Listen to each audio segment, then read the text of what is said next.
Ora, viva, muito boa noite, caríssimo telespectador e internauta que nos veio a partir da TMT, posição 17, como também o caso da página do YouTube, FTV Live. Estamos cá para mais uma edição do programa Linha da Frente para discutirmos temas que têm que ver com a sua vida, que impactam diretamente o seu dia a dia. E hoje não vai ser diferente. Temos para discutir três painelistas que nos vão ajudar a compreender estes dois temas. Primeiro vamos falar sobre o fato do Presidente da República desafiar os jovens empresários a alcançar a independência económica. Lembrando igualmente que o lema para esta celebração dos 50 anos da independência nacional é Moçambique rumo à independência económica, e o Presidente da República torna a falar sobre isto já na província de Gaza. Uma vez mais, saudamos os caríssimos telespectadores e internautas, como também aos nossos caríssimos painelistas para esta noite de terça-feira. Muito boa noite, caríssimo Leonardo Guambe, que poderá também cumprimentar os nossos caríssimos telespectadores e internautas e apresentar os seus pontos prévios numa primeira fase, mas também aproveite para nos trazer o seu comentário em relação a este primeiro tema de discussão, que o Presidente da República desafia jovens empresários, já na província de Gaza, mas de um modo geral, a enveredar pela independência económica a partir do empreendedorismo. Qual é a sua visão em relação a este comentário? Ele surge como uma forma de impulsionar de fato os jovens, mas na sua percepção, devia primeiro os jovens, a comunidade dos jovens, olhar para este discurso como um impulso ou como uma forma deles exigirem reformas estruturais para permitir a acessibilidade a mais recursos? Muito boa noite a telespectadores, caros meus companheiros panelistas, assim também Luís. Gostava eu de colocar o meu ponto prévio, elas são dois pontos prévios, mas muito curtos. Em relação à notícia vinculada ontem pelo Presidente Chapo, que deu a conhecer quando da sua abordagem em relação a um aspecto que considero muito importante e quero parabenizá-lo já, sobre estar comprometido com a separação de poderes. Ele disse isso ontem e isso, pronto, tem que reconhecer que é um esforço que ele está a fazer e é um bom esforço. Há indicação de facto que ele tem consigo uma ideia, um anseio de responder, respeitando aquilo que é o poder e a sua separação em termos institucional. Para já, dizer que para mim este ponto prévio é importante no sentido que se faça cumprir, não apenas dito por palavras, mas que se faça sentir na sociedade. Porque a sociedade quer entender ou acompanhar no final do dia é se sentir satisfeito em todas as instâncias. Saber dizer que, olha, se eu vou tratar o assunto X institucionalmente, tem pessoas capazes, pessoas preparadas, pessoas que vão responder a que são as minhas preocupações em tempo útil. A separação de poder para mim consiste nisso. Não consiste apenas numa máquina administrativa ou política, consiste no saber fazer em tempo útil, respondendo a que são as preocupações da sociedade.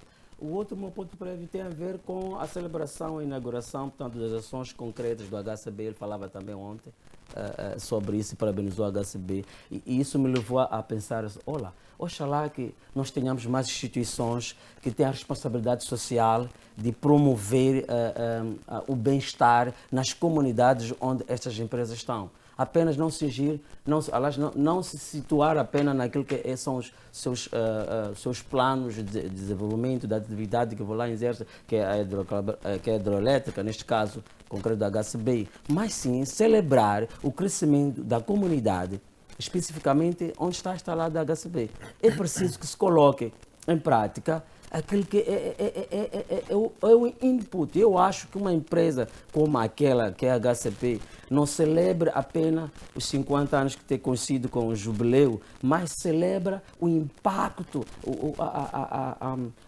a inclusão social e o crescimento daquela comunidade. Para mim, achei importante trazer isto como uma reflexão. Olha, oxalá que as outras empresas possam copiar esta iniciativa da HCB, possam agregar valores em satisfação das necessidades, colocando lá outras infraestruturas, como escola, e Portanto, ainda neste ponto, alguma melhoria de algumas estradas face à movimentação do próprio, que é o comércio lá. E estão de parabéns, não podemos estar sempre a criticar. Estão de parabéns a HCB. E penso que não apenas ilumina, mas também acarinha os corações daqueles que são as necessidades. Agora, indo ao seu ponto, é caso para dizer, caros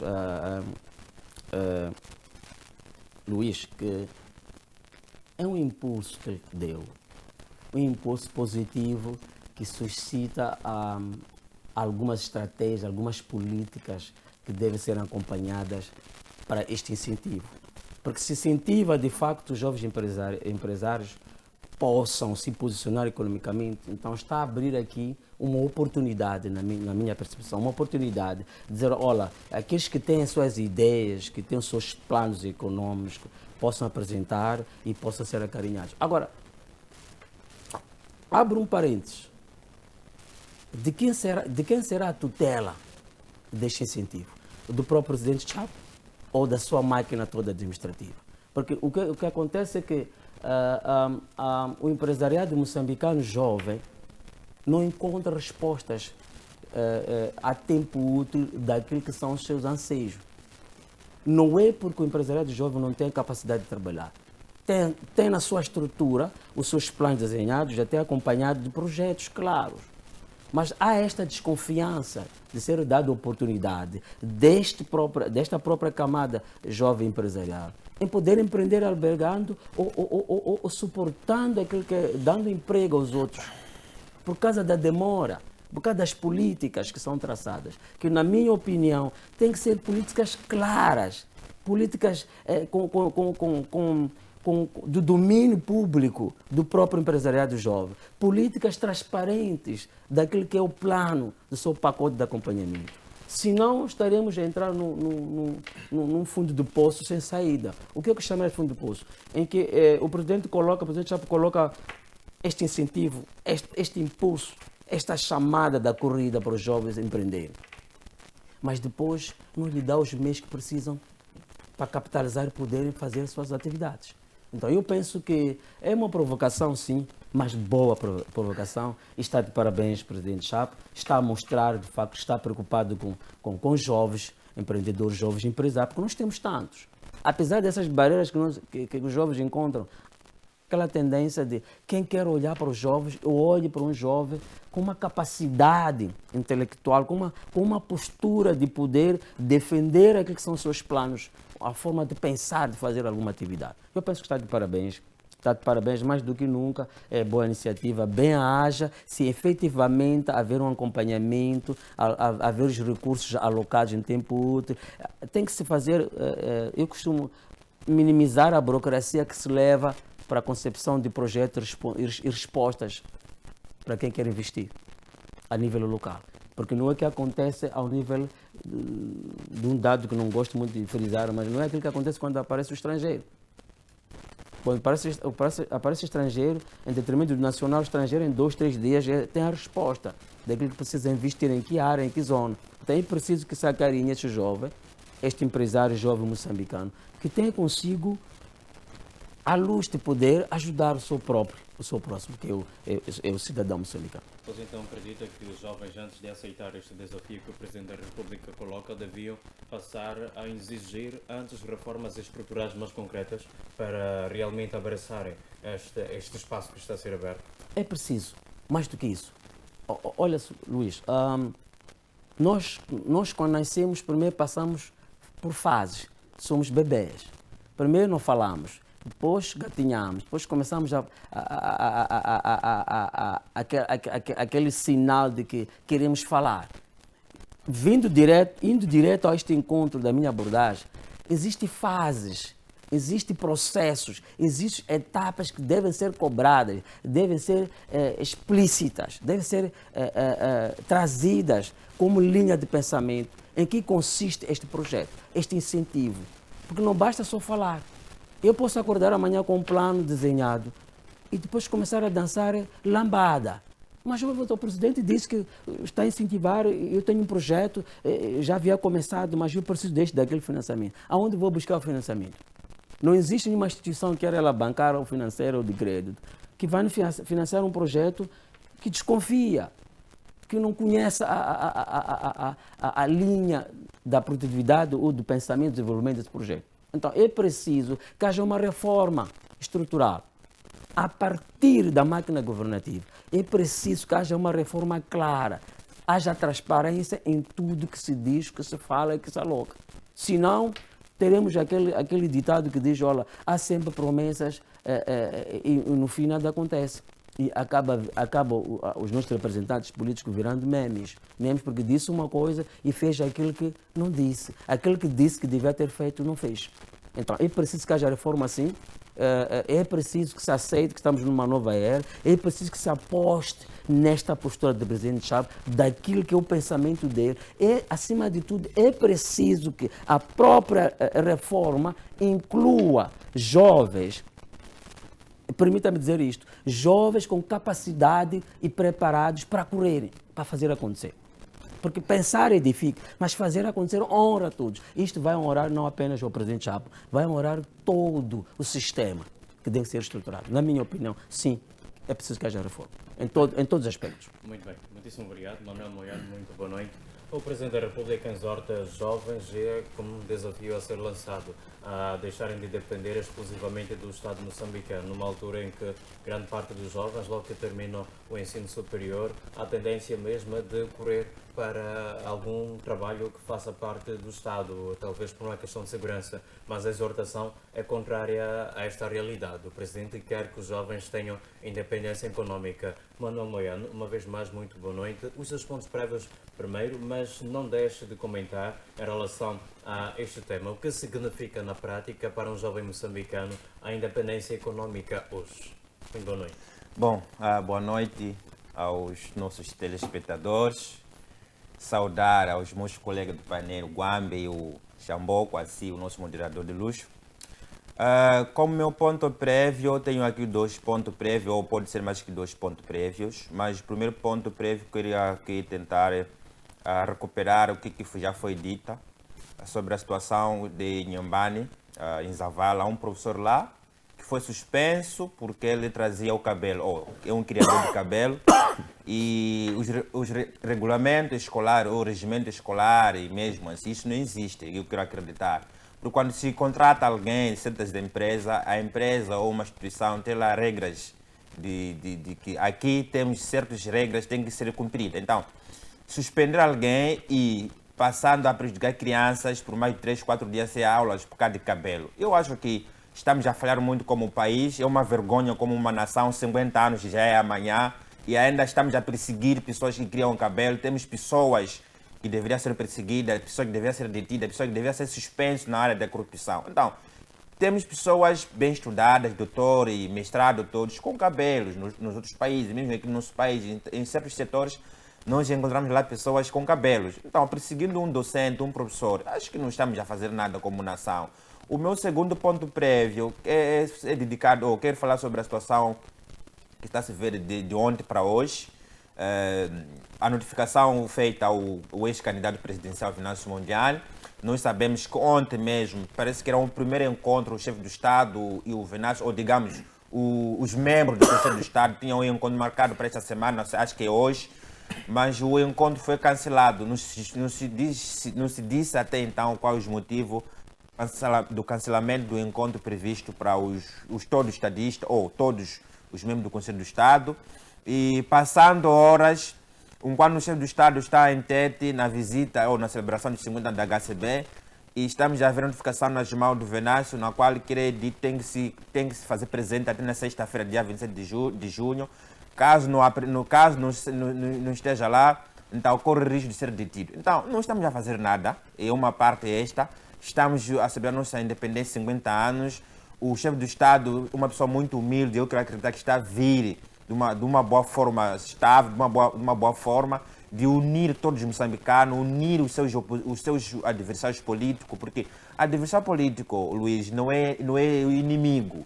As nossas diferenças, ou o pensamento diferente da nossa ideologia, não pode nos fazer a gente sermos inimigos aqui amanhã. Estamos aqui nós quatro, aqui cada um tem a sua forma de pensar, tem a sua forma de contribuir, então não há espaço para odiarmos entre nós, tínhamos que levar aquela opinião do Guambe, levar aquela opinião para contribuir para o bem do nosso país.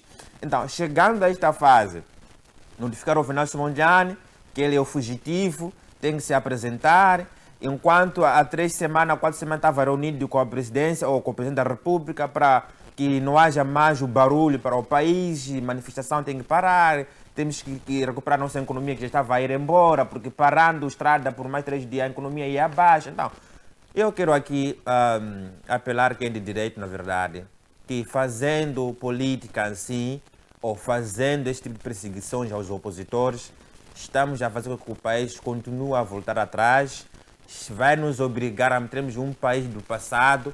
Então, nós queremos, como a juventude, como um moçambicano, que haja uma outra forma. Eu não sei se o cancelamento do encontro para o Venâncio estando lá no convívio do Presidente da República tem a ver com essa notificação. E eu posso assim dizer que sim, tem a ver, porque não faz sentido que convida um amigo para uma mesa redonda, depois de 3 dias, é notificada aquela mesma pessoa para ir prestar as contas. Não estão a fazer nada. Indo ao tema, o jovem tem que ser independente, digamos assim, ser independente, não depender do governo. O governo tem essa obrigação de definir as políticas certas para poder ajudar a nossa jovem, os nossos empresários, ou futuros empresários que também pensam em crescer. Para não somente pensar que empresários ou quem pensa melhor são pessoas filiadas aos partidos políticos. Temos muitos jovens que têm um papel aqui escrito, bem bonito, mas não tem iniciativa e não tem quem o acompanha, quem o apoia. Para ir aos bancos, para poder fazer um empréstimo bancário, para poder fazer um certo empreendedorismo, digamos assim. O banco pede 7 anos. E 7 anos a pagar aquelas taxas. Se você não é funcionário público, é difícil ter aqueles empréstimos bancários. Então, não estamos a fazer nada. O chefe do Estado apelou ou pediu que a juventude ou os jovens, sejam eles mesmos o futuro de amanhã, para não só depender do Estado, do governo, que o governo deve vir na minha casa ou na minha empresa para me doar dinheiro para eu conseguir crescer. Então, o governo deveria definir essas políticas que eu estou aqui a referir, de como fazer a iniciativa, acarinhar a juventude. Temos empresários que não dependeram do governo, conseguiram da sua maneira se tornar-se empresários, mas de melhor parte, muitas das empresas que nós temos no nosso país são pessoas que vêm de fora, entram para o país, criam as empresas aqui. Quem tem uma boa visão, como o jovem, também acaba aproveitando aquela iniciativa e cai também sendo empresário. E as empresas que nós temos aqui em Moçambique, a maior parte da juventude, é a área de criação de francos, criação ou construção civil, essas coisas todas. Não são aquelas empresas ditas mesmo grandes, de grandes renomes. Se são empresas de grandes renomes, é porque temos lá um gestor, um diretor executivo, um estrangeiro, que está lá a financiar ou que está lá a gerir, está lá a ajudar o crescimento da empresa. Então, eu quero acreditar que temos muitos sim, jovens capazes, com uma boa ideia para poder crescer, fazer nosso país a crescer na área da agricultura, em todos os setores, para não dependermos de um chinês, de um indiano, para vir fazer a nossa N1, que está até este momento com problemas, e sempre são prometidos os recursos que nunca chegam ao nosso país, mas o país é tido como um país que recebeu os valores, mas não são usados para o bem público ou para o bem do nosso país. Então, que haja mais apoio aos jovens, que não se faz uma empresa sem um apoio que vem do governo, evitar também fiscalizações. Existem fiscalizações que temos nos nossos mercados empresariais, só estão lá para prejudicar a juventude, para prejudicar os empreendedores, que são muitas taxas cobradas diariamente, que são essas taxas alfandegárias, são taxas aduaneiras em todo o setor. Você quer trazer o país. Chega no porto, é retido no porto por mais de 30 dias ou 20 dias. Você tem que andar atrás dos documentos, mas esse jovem foi emprestar um dinheiro num amigo também que tem. Ele quer empreender, fazer um empresário para empregar outros jovens desempregados. mas o mesmo jovem tem que passar por certo setor, tem que ir para lá, paga aquelas taxas, ele acaba sendo mais sufocado e pode gerir aqueles produtos naquele momento, depois não consegue recuar atrás para poder adquirir outros produtos. E evitar, e vou tocar também assunto, porque embora que o tema não é este, tocar o assunto sobre sequestro, porque quando se sequestra empresários, também estamos a dar medo quem pensa em empreender amanhã. Porque o empresário é sequestrado a 200 metros de um posto policial. Mas a polícia sempre diz que estamos a trabalhar, e depois aquilo desaparece assim mesmo. É o próprio empresário que deve mais criar condições de pagar resgate de uma forma clandestina, porque de uma forma silenciosa, para conseguir se libertar e sair fora. Há dias, sequestraram um empresário em Mohalaze, mal que pagou o resgate, saiu e foi embora de Moçambique, deixou a empresa. Então, estamos a deixar desemprego para o próprio nosso país, porque o nosso governo não consegue empregar a juventude. É o mesmo governo hoje diz que temos que ser independente, mas quando somos empresários, somos sequestrados, enquanto nós estamos aqui para poder crescer o país, queremos garantir que outros jovens desempregados, que sejam licenciados, para poder ter emprego. Mas se me sequestra hoje, aquele jovem fica desempregado, o país continua atrasado. São 50 anos com muitos desafios que até então o país ainda não conseguiu alcançar seus objetivos. E muito obrigado. Muitíssimo obrigado, Manuel Moiane. Igualmente saudamos Daniel Chamboco, muito boa noite, que nos vai apresentar os seus pontos prévios para esta noite, terça-feira, única edição do Linha da Frente da semana, mas também responder-nos a uma pergunta que talvez seja o resumo de tudo quanto já foi aqui falado. Os jovens, depois de saírem do ensino secundário, desejarem entrar para o mercado de trabalho, enfrentam alguns desafios. Alguns deles podem ser o desemprego juvenil, como também a desigualdade económica, e não para por aí. Temos também obstáculos estruturais e até mesmo burocráticos. Muitos deles reclamam que para conseguir erguer algum negócio, por mais pequeno que seja, têm estas dificuldades, principalmente burocráticas, muitas documentações e coisas similares a estas que os inibem ou de começar o seu negócio ou de começar exatamente no tempo em que estava traçado. Este discurso do Presidente da República ignora todas estas barreiras ou faz com que os jovens se sintam ainda mais motivados. Muito boa noite. Muito boa noite, meu caro Luís. Boa noite para os meus colegas do painel. Boa noite ao digníssimo telespectador que está nos assistir a partir deste canal. Dizer que vocês são as razões que nos fazem nós estarmos aqui em todas terças-feiras.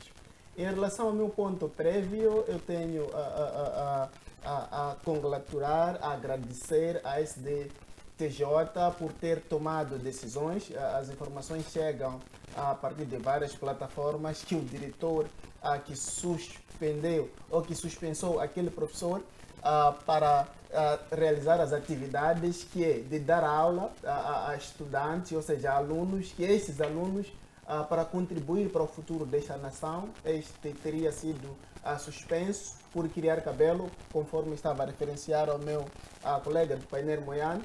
E a SDJ tomou providências para esse diretor, né? Suspendendo também o mesmo diretor que tomou essas decisões. E é um exemplo para os outros diretores que para tomar uma decisão desta dimensão é preciso reparar nas consequências que isto pode trazer para o futuro das mesmas crianças, o futuro dos alunos que encontram-se nas escolas.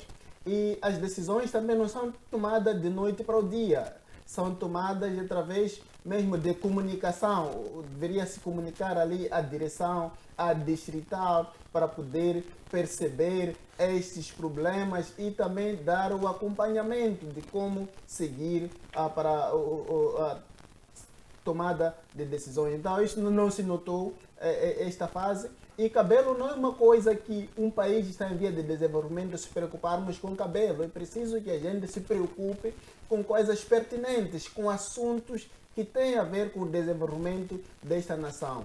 Olha só, o cabelo eu não trato como uma coisa de muita importância, desde que a pessoa consiga organizar bem seu cabelo, consiga tratar bem seu cabelo. Este é um ponto principal. O que nós queremos é conhecimento, a mente da pessoa, como é que a pessoa pensa. Nós podemos ter alguém com cabelo, mas a pessoa é máquina. A pessoa pensa, a pessoa tem ideias construtivas.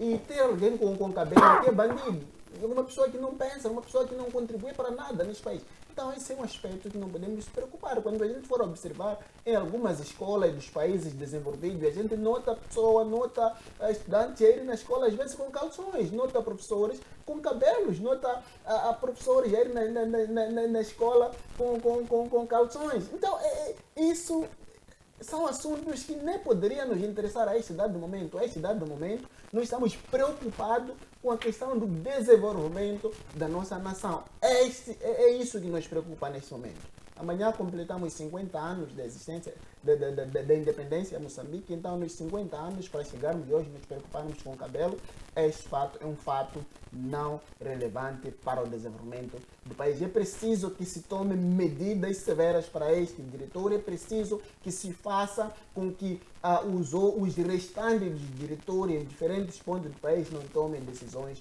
do gênero. Esses casos não são casos que devem cair na impunidade. São casos que devem mostrar ao público que quem tomou essas decisões dessa natureza, quem não se preocupou com o desenvolvimento da própria escola, porque isso não é se preocupar com o desenvolvimento da própria escola, isso não é se preocupar com o desenvolvimento dos próprios alunos. Isso quer dizer, há segmento das pessoas, seguir a pessoa, você deixar de se preocupar com aquilo que a gente almeja, que é a boa educação. Se preocupar em olhar o cabelo do colega, isso não faz sentido. Não faz sentido. Então é preciso que esses casos não caiam na impunidade da SDJ, que tomem decisões exemplares para estes casos. E em relação à questão que me colocas, o exemplo já foi, o meu colega aqui, Guambe, já deu a ponto principal, que é a estrutura. É preciso que comecemos da base. Se nós não começarmos de base, olharmos para a questão da estrutura, podemos estar aqui a gritar a independência financeira dos jovens empresários.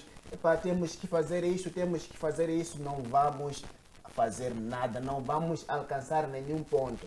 Então, se olharmos na base da estrutura para alcançarmos a própria independência, aí nós vamos taxativamente chegar ao ponto que almejamos.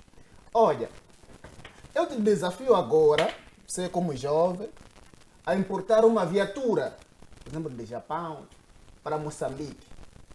Você chega em Moçambique para retirar a sua, para levantar a sua viatura no porto, é preciso muitos documentos. Sei lá, paga taxa de internet, paga taxas alfandegárias, paga taxas aduaneiras, paga taxas... São muitas taxas que você deve pagar lá, e você fazendo comparação com o valor, talvez, que você usou para a compra, talvez você pode ter uma margem de 20 mil meticais restantes, somalizando com o valor. Você paga a sua viatura 120 mil meticais, chega aqui em Moçambique, você paga 90 mil meticais, todos os documentos. E o que é isso? Há casos, inclusive, que uma viatura apenas pode levar até mesmo o dobro por conta das Até documentações. mesmo o dobro por causa dessas brincadeiras. Então, e a gente hoje vem dizer que os jovens devem alcançar a independência financeira. Se a gente sai para fora do país para importar pelo menos uma viatura, é porque a gente pensa que importando fora do país, vou guardar uma margem de um valor para poder atender outras necessidades. E você chega aqui em Moçambique e paga dobro daquele valor. Isto taxativamente acaba por minar o próprio desenvolvimento, acaba por minar a própria independência financeira. Então, para que se alcance esta independência financeira, é preciso começarmos de base, eliminarmos essas taxas que não têm interesse, eliminarmos... Se a gente for tirar taxa, por exemplo, do MCNet, Duma, não sei, essas taxas todas, eu não percebo que é para o quê. Eu não percebo essas taxas que é para o quê. Então, se nós queremos que os jovens possam alcançar a independência financeira, vamos eliminar algumas taxas para facilitar a vida desses jovens. E outro ponto aqui que não quero deixar, não gostaria de deixar passar, é a questão mesmo das políticas públicas que são desenhadas para poder taxativamente efetivar esses processos.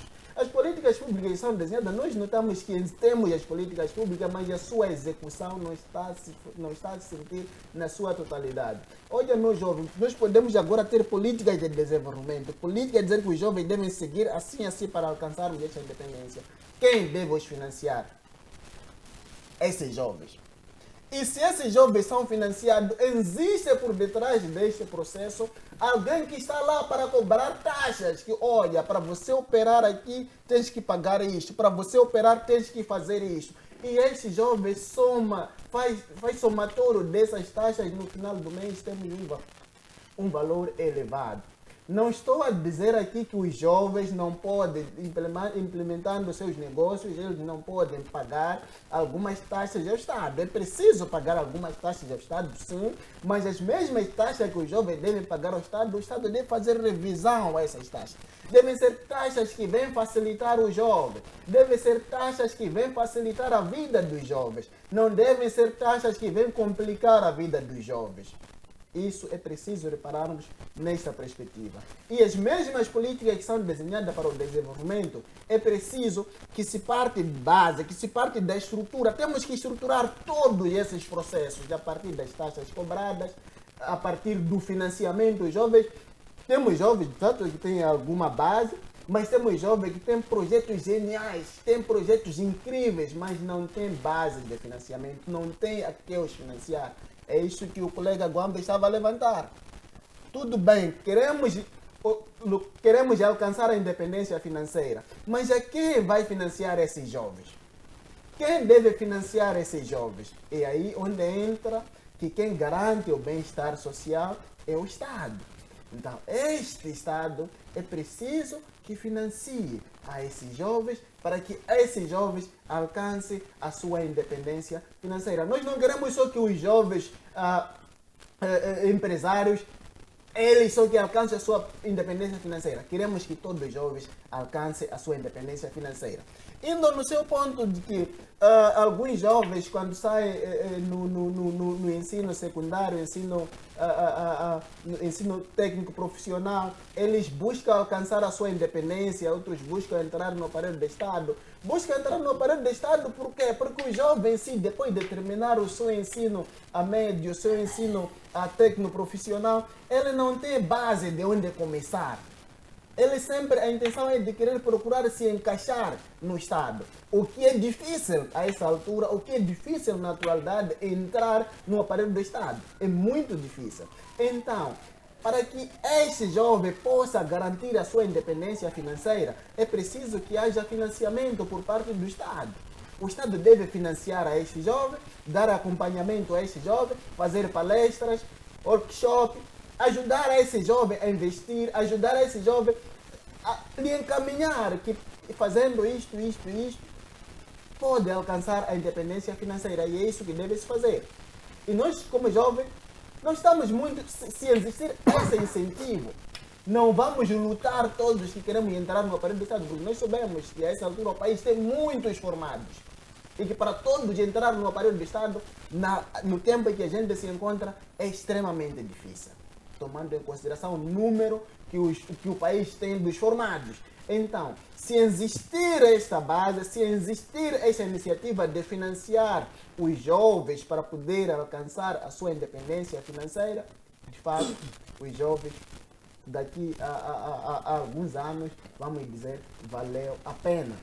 Mas, o outro ponto que eu não queria deixar aqui passar. Pode existir vontade por parte do presidente da República, o Daniel Chapo, como a gente nota que existe vontade. Esta vontade não deve só existir por parte do presidente da República. Há financiamentos que vêm, entram para financiar as pessoas que necessitam, os jovens que necessitam desse financiamento, mas nota-se uma fase em que algumas pessoas da máquina administrativa não são sérias, não colaboram nesta perspectiva, acabam por desviar os fundos, acabam por levar os fundos para outros fins, não financiar efetivamente para aqueles que necessitam para os jovens. Então, se existir só vontade por parte do Presidente da República, não será possível alcançarmos esses pontos. É preciso que essa vontade exista por todas as partes. E é isto que Moçambique precisa neste momento. A vontade por parte do Presidente da República, a gente já nota que existe essa vontade. Então, é preciso também que o Presidente da República olhe na parte de taxas, de impostos que a gente paga, taxas, às vezes outras taxas que não têm interesse. É preciso que o Presidente da República olhe para isso e que corte essas taxas. Nós gostaríamos de ouvir que os jovens estão a importar produtos fora do país sem muitas barreiras. Haver facilitação neste processo todo de importar. Eu me lembro uma vez um jovem pagou flash em China, AliExpress. Ele chega aqui em Moçambique e pagou 220, chega aqui em Moçambique e paga 300 meticais nos correios para levantar o pendrive. O que é isso? Estamos a complicar a vida do jovem, então temos que descomplicar. Descomplique a vida dos jovens, descomplique a vida do povo moçambicano. Se queremos realmente alcançar a independência financeira, descomplique.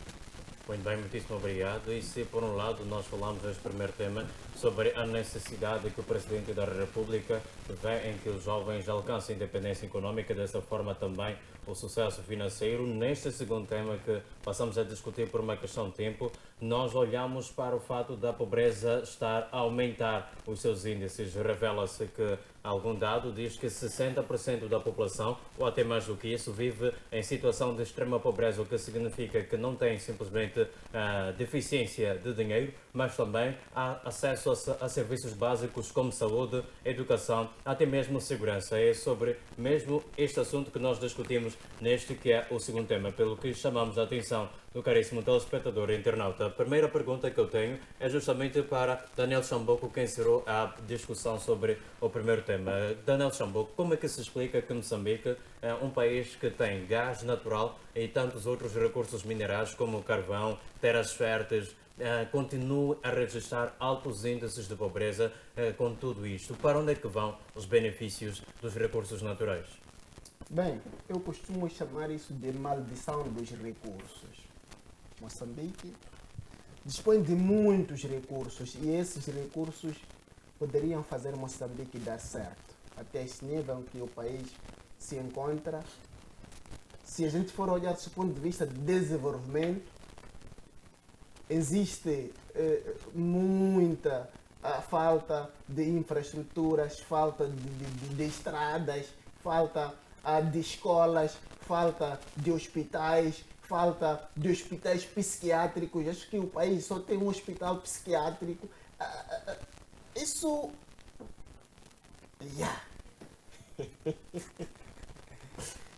é um assunto complexo. É um assunto complexo, é maldição de fato. Então, a esse ponto eu costumo dizer que aqui tem alguma coisa por detrás de China. Alguém está a comer molho enquanto o caril existe.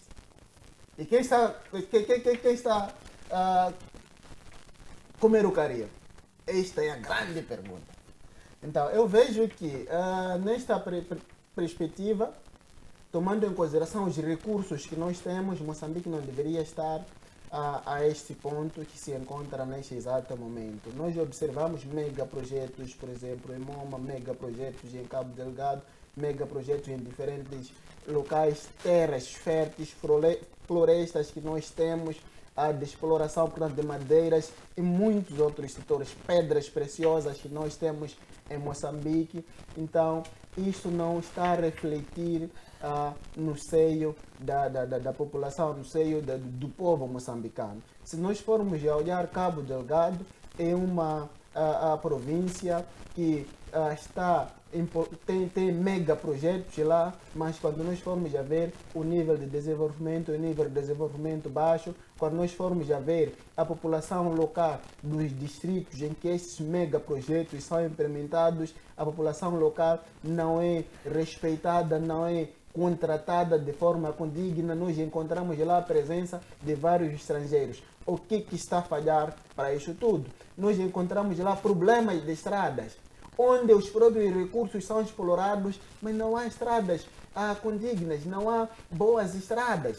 as pessoas enfrentam várias dificuldades. Temos problemas também do terrorismo, que já passa muitos anos a enfrentarmos esses problemas. Aqui em Moma temos mega projetos lá, mas se nós formos a ver, o desenvolvimento em si é um desenvolvimento muito baixo. Moçambique importa madeiras para fora do país, mas se nós formos a ver, a questão do desenvolvimento é muito baixo. Estradas que nós temos, a questão de próprias infraestruturas. Então, infraestruturas não aquilo que espelha a riqueza que Moçambique tem. Então, se nós formos a observar de forma profunda, é preciso aqui, ou seja, eu penso que existe um grupo de indivíduos que acabam por apoderar dos nossos próprios recursos.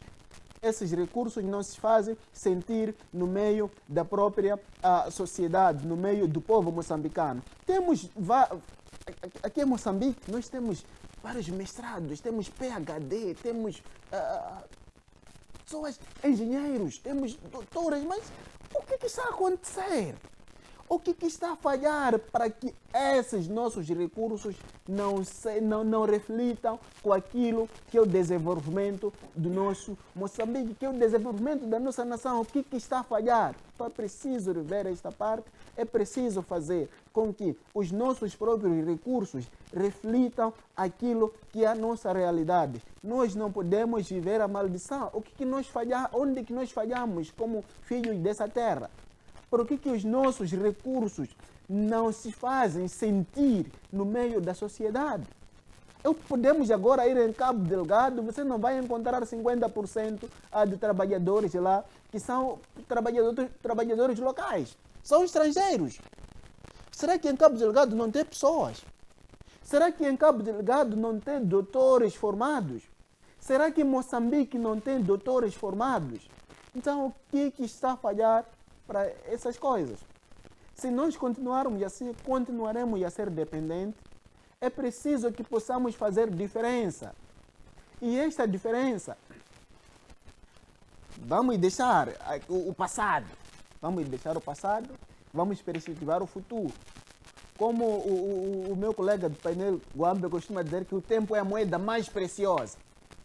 Então, se o tempo é a moeda mais preciosa, é preciso, eu peço ao Presidente da República para que possamos deixar o passado, porque nós sabemos que o passado já foi arruinado isso no passado.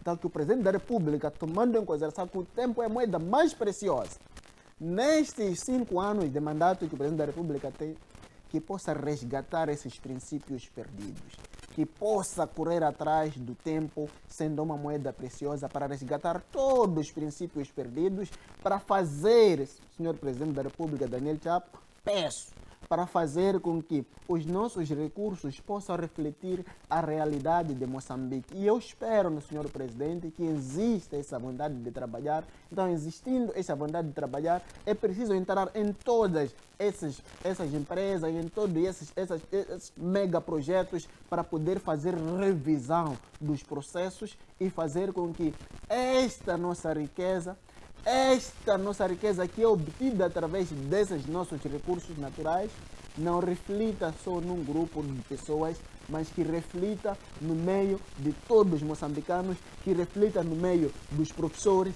que reflita no meio dos médicos, que reflita no meio dos engenheiros, que reflita no meio de todos aqueles funcionários. Se nós formos observar alguns funcionários, tanto como professores, médicos, o salário deles não é um salário condigno, não é um salário que reflete a realidade deles. Professores, por exemplo, trabalham muito, é a base do desenvolvimento de uma nação, mas você encontra um professor a receber 8, 10 mil meticais. O que é isso?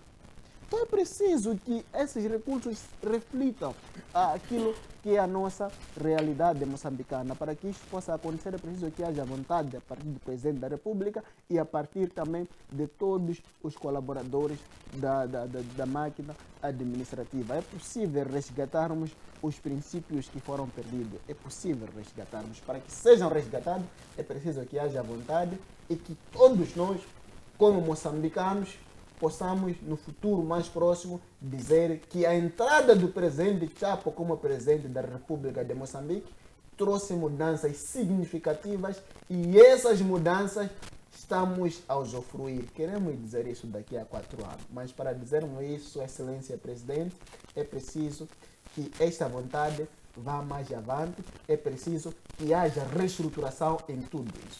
Muito bem, muitíssimo obrigado, Daniel Chamboco. Manuel Moiano, a pergunta de fundo é para onde é que vão os benefícios dos recursos naturais? Já bem foram mencionados, temos carvão, gás natural, terras férteis, temos igualmente grafite e tantos outros recursos que são todos eles explorados. A pergunta permanece, para onde é que vão os recursos naturais? E outra pergunta já para subsidiar, há ou não má gestão dos recursos naturais em Moçambique?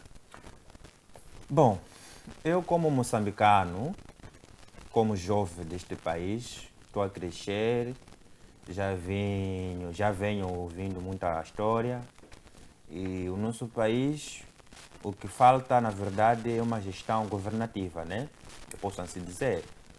Se o país tivesse uma boa governação lúcida, séria e responsável com o seu povo e para o seu país e a sua nação, meu caro Luís, nós não estaríamos onde estamos hoje.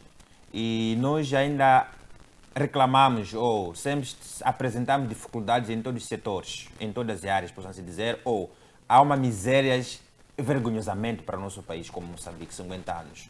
Eu queria que amanhã celebrasse 50 anos com uma coisa diferente na educação e na saúde. Vamos inaugurar esse amanhã Estado da Machava. Houve muito investimento, em menos de 2 semanas, investiu-se muito dinheiro aí. E aquelas pessoas estavam a reconstruir o estádio, se comprometeram com a causa e disseram até dia 24 vamos entregar. E entregaram hoje o estádio da Machava. Por que não faz o mesmo com os nossos hospitais grandes, como HCN, por exemplo? Por que não faz esses compromissos com as nossas estradas, por exemplo? Porque, falando de recursos que temos no nosso país, é um país rico. O pecado que Deus fez é nos dar riqueza e não nos dar pessoas capazes de gerir aqueles recursos que nós temos no nosso país. Os recursos são carregados hoje para fora do país e o país continua pobre. Aceitamos trocas de favor, posso assim dizer. Trocamos o nosso país com umas pequenas coisas que não beneficiam o povo moçambicano. Falou-se aqui de gás, do carvão mineral. Temos o carvão em Tete Moatize. Primeiro era uma mineradora brasileira, agora é uma indiana, que é vulcânica. Exploraram o carvão por muito tempo, mas ir a Moatize hoje, eu tenho certeza que vocês já FTV tem lá o correspondente, eu desafio o vosso colega repórter de Tete, ir a Moatize, perguntar se lá a população tem estrada, tem energia, tem água potável, não tem água potável. Mas os recursos lá tirados de Moatize, o governo tinha que fiscalizar, ou o ministro do Trabalho, ou o Ministério do Trabalho, deveria ter uma mão dura de fiscalização e obrigar a empresa local para investir o distrito, ou a localidade, ou a zona na qual está a explorar. Não se pode tirar o carvão, ou a areia pesada, o camarão naquela zona, mas não consegue investir, pelo menos, garantir a escola para aquelas crianças daquelas zonas, digamos que é uma zona vulnerável, mas é uma zona rica em recursos. Por que é que não se faz uma política local que, senhor, estás aqui para tirar o gás, cria condições para dar estrada a essa população, cria condições para dar escola a essa população, cria condições para garantir a energia elétrica a essa população. Mas não temos. Então os recursos são tirados para fora do país. O nosso país, ou a localidade em si, como a Moatize como cidade, agora já é cidade, continua pobre. Vamos para a Moma hoje, Cabo Delgado. Cabo Delgado é um país que já está quase a caminho de 10 anos em conflitos. Temos já ruandeses lá, já estão a pôr o supermercado ruandeses lá no nosso país. E eu não sei qual é os acordos que se fez entre o governo moçambicano e o governo ruandês. Ontem acompanhei o chefe do Estado dizer que estamos a encerrar definitivamente o projeto Sustenta. Ok, se encerra definitivamente o projeto Sustenta, e como que fica aqueles milhões de gastos lá que estavam... Temos ainda motas hoje, tratores hoje, e onde que vão aqueles projetos? Aquelas pessoas que foram beneficiadas, como que ficam? Então acho que erramos nessa parte de confiar o Sustenta, que dizia que ia nos garantir, ou estava a nos dar 3 refeições diárias, coisas que não aconteceram. Então, são esses recursos que estamos aqui a dizer que qual é o problema, o que está a acontecer. Não podemos falar só do gás, do carvão e não falar do Sustenta, porque o Sustenta é recurso, porque injetou-se dinheiro lá em nome do povo que ia garantir o bem-estar do povo. Falar de pobreza hoje, fome é uma das pobrezas que o país já enfrenta. Se não se investe na agricultura, como vamos combater a pobreza alimentar? É difícil quanto a isso. Os chineses, o colega falou dos chineses, os chineses levantam da madeira, já não tem madeira em Moçambique. Madeira em Moçambique já não existe. Você vai para Zambésia, só fala manica hoje, para lá, para quem vai para Machazi, Xibabava, Sussunenga, já não há madeira. Madeira, todos os chineses carregam todas as madeiras. Os chineses terminaram com madeira, agora já estão a levar estareiros, criaram como o sítio de bombas para abastecimento de combustível, porque já não tem madeira. Estão lá aqui a casar com nossas irmãs. Já temos que ir dos chineses aqui, porque já não quer voltar para trás dele. Então, isso para dizer que o governo falhou ontem nos acordos que fizeram. Eu acompanhei também um discurso do Estado que temos que fazer uma renegociação de megaprojetos. Parabéns! É para beneficiar o quê? O público, o povo no geral. Então aqui isso entra na prática. Para quem está a explorar o Ares Guto, tem essa obrigação de ter lá uma escola secundária para aquela população, porque está numa zona recôndita que o povo lá, para ter uma escola secundária, tem que recorrer por mais de 30, 50 km. Ou por outra, quem tem uma mínima condição, uma mínima condições, ele acaba levando o filho para num internato para conseguir ter a escola secundária. Por quando o distrito lá estão a tirar a areia pesada, estão lá a tirar o carvão, estão lá a tirar as minas. Então, por que não se investe no próprio local? Evitar aquele espírito de que tudo é controlado no governo central. Se a província é o governador eleito pelo povo, o governador tem direito de conseguir, junto com a sua equipa, fiscalizar o distrito, a província em si. Esse novo modelo de secretário do Estado, o secretário do Estado parece que foi mais dificultar a vida do governador. Meu caro Luís, não pensa que estou aqui a fugir, não estou a fugir, tudo está baseado para um distrito desenvolver, crescer. Depende da liderança local, como governador, chefe de posto, administrador. Mas se quando lá faz impostos, cobra-se imposto, canaliza para a capital, para Maputo, como a CDMAI, como o governo central. O que se espera naquele distrito? Não se espera nada. Se o governo central vai lá abocanhar novamente, está a abocanhar novamente aquilo que o governo, o povo investe, ou o povo lá paga os impostos, tem que carregar para o governo central. Não se espera nada. O governador já não tem voz hoje, porque está lá o secretário de Estado na província. O governador hoje sente-se encorrentado, não tem como caminhar. Muitas das vezes agora, as inaugurações feitas nas províncias, de pequenas projetinhos, ou aquele que tem uma boa vontade de fazer uma escola numa comunidade, porque ele lá está lá a explorar o carvão, está lá a explorar, exploramos a mina, por exemplo, como em Manica. Em Manica temos umas mineradoras que o chefe de Estado mandou encerrar, fechou-se aquilo porque estava a poluir, digamos, poeira, e aquilo contaminava a água. Por que a mesma mineradora não é obrigada, ao invés de encerrar as portas, por que não é obrigada a fazer furo de água para a população local daquele distrito, daquela província? Então, as riquezas carregam-se para fora e o próprio povo continua pobre, a localidade continua pobre, há localidades que não poderia, estamos aqui a depender quase tudo. Íamos só depender da própria empresa que está a explorar lá naquele local, garantir a segurança, a água, a estrada, energia, via de acesso à energia, escola, hospitais. O governo tem pessoas formadas na saúde. Era só tirar 4, 5 pessoas para lá, para o distrito, já temos o hospital. Facilitava o nosso trabalho. Não estaríamos aqui hoje a debatermos por mais de 2 horas ou 1 hora de tempo sobre os recursos, como estão a ser mais geridos. É um país rico, mas Deus fez esse pecado de nos dar riqueza e governantes que não estão preocupados em gerir esses recursos para o bem do nosso país. Gás de Temane. Qual é o benefício que traz para Temane aquele gás? Em Inhambane não há nada em Inhambane. Mas carrega o gás para a África do Sul. Energia, vendemos energia para fora do país, são nossos recursos. Mas nós, como os nativos, como dono da própria energia, energia de semente você não faz 4 dias em casa com congelador.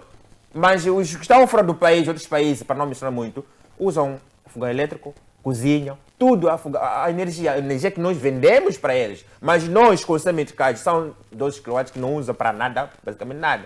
Então, o governo tem essa obrigação, essa obrigação de olhar para o país e criar todas as condições de, pelo menos, as setores chaves e garantir o bem-estar da nossa população, para não só a Unicef virar e dizer que o país resiste a 6 milhões de pobreza, 3 milhões de pobreza, enquanto nós temos nossos recursos aqui e com tudo para dar certo, Ou então, esperamos que as nossas novas lideranças olhem muito nesse sentido de que quem quer entrar numa zona e é rica tem que lá garantir a segurança lá, dar escola, hospitais, via de acesso, energia, tudo. Simples quanto a isso. O país sai a ganhar, o distrito sai a ganhar, a população também sai a ganhar. E o próprio chefe do Estado também terá uma outra imagem, porque ele consegue fazer renegociações com os megas projetos para o bem-estar da população local. Os seus recursos seremos nós a usar e não sair daqui para o mercado para comprar botija de gás a 1000 meticais. O gás de gás de revumo, mas temos que pagar 1000 meticais 10 kg de gás. E não usamos o próprio gás que nós aqui produzimos. Enquanto muitas casas usam lenhas, mas temos gás. Tivemos que ultrapassar isso há muito tempo. Usamos lenhas, mas temos gás, mas porque não conseguimos comprar o gás, porque o gás está aqui mais caro, o nosso gás local. Então, não há nada que possa esperar enquanto não há seriedade na parte dos governantes. E muito obrigado. Muito bem, muitíssimo obrigado, Manuel Moiane. Agradecemos igualmente, caríssimo telespectador, por continuar connosco, mas desta vez nós vamos ouvir Leonardo Guambe com a mesma pergunta de fundo já iniciar. Para onde é que vão os benefícios dos recursos naturais que Moçambique tem? Mas uma outra pergunta para subsidiar. Os recursos naturais, caríssimo Leonardo Guambe, devem ser de fato um motor para o desenvolvimento ou estão a tornar-se uma maldição para Moçambique? Perfeito. Meu caro Luís, eu tenho que dizer uma coisa séria. Este é um tema, esta é a ferida, é uma ferida direta para o governo. Falar deste tema até podemos ser perseguidos. De facto. Porque é um tema muito sensível. De facto. Eu li a obra, o respeitado, com todo o respeito que eu tenho, do Dr. António Niquise, sobre indústrias extrativas, bem-som maldição. Eu, quando pude ter na mão, autografado por ele, eu não percebi a essência daquele livro. São cerca de 400 páginas, não é possível ler a todas, mas eu fiz um check rápido que é para perceber. E eu fui entender que ele estava a trazer algo muito importante que algumas pessoas talvez não perceberam. O porquê. Eu não estou a falar por ele, mas eu quero trazer a resposta que o meu caro Luís espera. Pode suscitar aqui problemas, até pode mandar fechar a televisão. Porque as respostas que nós às vezes damos são respostas diretas, que ferem, mas elas devem ser curadas. Tem que encontrar um remédio próprio. Para onde é que vão esses recursos? É a sua pergunta. Exato. Não deviam beneficiar a mim e a ti. O primeiro problema, o primeiro aspecto, e eu quero desafiar o presidente Chapo na sua governação a conceber esta ideia de se poder comprar. Não é ideia muito valiosa, mas eu penso que dá para aproveitar. Em Moçambique nós temos pessoas formadas, temos toda a camada jovem com especialização em certas áreas que podiam, no meu pensar, podiam ser capitalizadas essas formações para desenvolver o país. O que está a acontecer com os nossos recursos, para não ser repetitivo com os meus colegas para apresentar, o que está a acontecer é que primeiro nós nos roubamos entre nós próprios. Eu dizia na semana passada que há coisa estranha aqui. Eu ter que esperar alguém de fora para vir dizer que eu não tomei banho. Eu usei isto como parábola. Mas o que eu quero dizer é que tudo que nós temos aqui para poder usufruir, dependemos de alguém para vir mandar impor as nossas políticas dentro do nosso país. O que é que está a falhar? Para onde é que vão? Esta pergunta eu posso não ter resposta para si. Porque a resposta minha pode ferir a ti, pode ferir ao presidente, pode ferir aos outros. Porque a resposta é direta. Para não dizer que existe um lugar onde vão esses recursos. Eu prefiro dizer assim, eu desafio o presidente Chapo, ainda que tenha que recorrer a esses irmãos, meus colegas que estão fora, irmãos moçambicanos, formados em tantas áreas, como disse o meu caro Sambo, com especializações. Quiçá o governo pudesse adquirir equipamento próprio para a exploração destes recursos, usando o seu próprio filho moçambicano como especialista. Não basta nós termos pessoas formadas fora. Aqui dentro, meu caro, temos pessoas formadas. Nas localidades, nos distritos, não tem emprego. Como dizia, temos engenheiro, temos agrônomos. Estou a falar dos tais recursos. Agora, sem fugir à tua pergunta, eu diria o seguinte, minha resposta, minha opinião pessoal. Os recursos não vão para aqueles que nem precisavam ter recursos. E tu sabes quem são essas pessoas. Bom, os recursos vão para aquelas pessoas que prometeram servir o povo.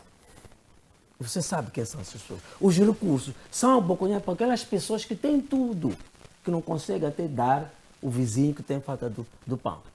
Para onde vão os recursos? Os recursos vão para aqueles que têm poder. Que poderes? Poderes financeiros.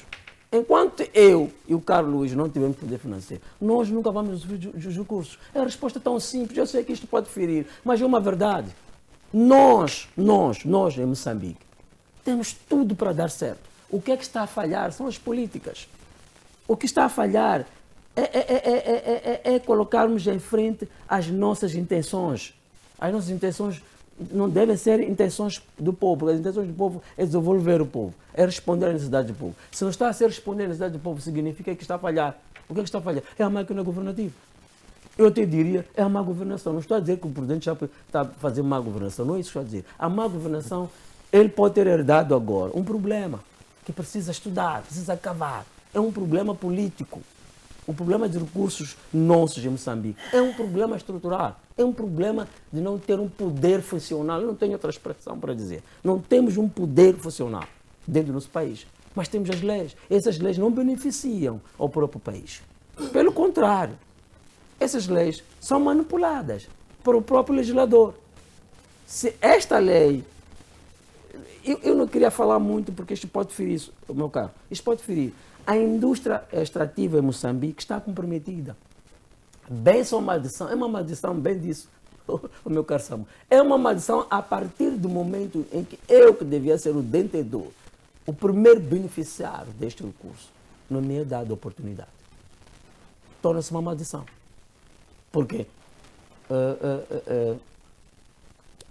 Sabe como é que as guerras, não estou a fugir, sabe como é que as guerras explodem no continente? É quando aquele que é esperto, aquele que tem engenharia, tem uma indústria mecanizada, uma indústria eficiente, descobre que você tem um produto que não sabe explorar. Então ele começa a dizer, ok, vou ter com o meu caro Luís, como não sabe explorar, eu vou dizer assim, ok, eu vou explorar e vou te dar 20%, fico com 80% da sua riqueza. Está a dizer, quando você despertar e perceber que está sendo explorado, já é tarde.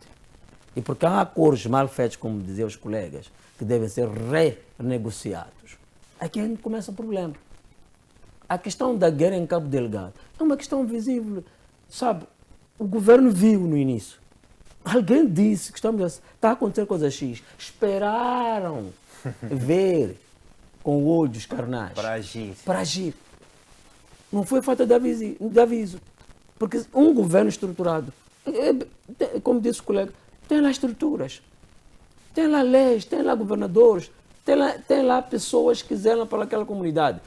E sabe-se, para explorar um recurso numa determinada localidade, para não voltar atrás a fazer uma repetição dos colegas disseram, existe um estudo que se faz. O próprio estudo que é feito não é feito pelo governo moçambicano. Desculpe, eu tenho outra forma de dizer. É feito pelo estrangeiro, que descobre que em Moçambique existe uma riqueza X que os próprios donos não conhecem. Então ele traz as suas políticas, as suas exigências. Esta aí é a resposta para onde vai os meus recursos. Está aí a resposta. Mas se eu tivesse um governo funcional, não ia acontecer isso. Então, este é um problema que o presidente Chapo, com todo o respeito que eu tenho, ele como jurista, como alguém que conhece, devia travar logo a priori. Se ele travar este problema, este problema de recursos nossos, que estão a ser explorados de forma aleatória, de qualquer maneira, se ele puder impor nas renegociações que ele falou, eu te digo, vai terminar feliz a sua governação. Mas se ele não conseguir, ele vai terminar atolado com uma poeira, que mesmo usando a mangueira vai ser difícil para limpar. É minha opinião. Muito bem. Muitíssimo obrigado, caríssimo Leonardo Gwamba. Agradecemos igualmente Manuel Moiano e Daniel Chamboco, como também a si, caríssimo telespectador internauta, por nos ter acompanhado até este momento, em que nós damos por encerrada esta discussão sobre este tema, como também o primeiro que já foi discutido nesta mesma mesa. Agradecemos e trazemos uma intimação.